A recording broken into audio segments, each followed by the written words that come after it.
against the Akan model of matrilineal or avuncular inheritance, the ga-dangme system of inheritance, being patrilineal, places the responsibility for the acceptance of the pregnancy of a woman and the consequences of the birth of the child directly on the father of the child and, by extension, the whole paternal family.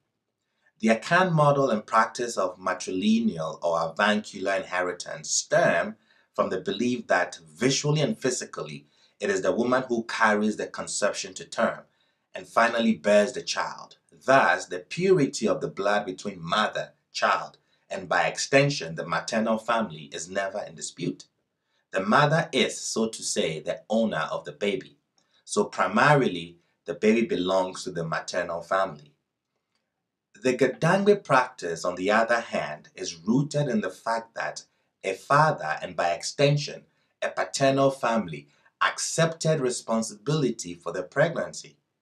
The core family, what we call weku, in the ga-dangme connotation, includes a person's ancestors, great-great-great-grandparents, grandparents, father, mother, brothers, sisters, cousins, uncles, aunts, nephews, nieces, down the line, and virtually anyone related by blood.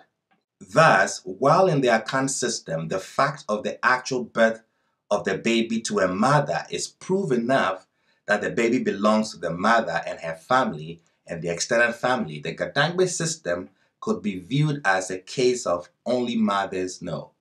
This supposedly places the onus of proof as to which man's sexual encounter with the woman, and by that reasoning, whose sperm actually fertilized the ovum that resulted in the pregnancy. Of course, in light of modern scientific developments, that premise of the woman having to patently convince the extended family as to the paternity of her baby no longer holds. This scenario is far from implying that ga-dangme women practice polyandry. Not at all.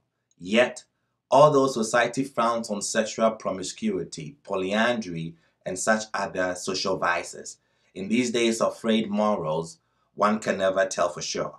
This is why the family has to go every length to ensure that the paternal family accepted responsibility for the baby in the womb as the product of a particular family member as his own deliberate and conscious act.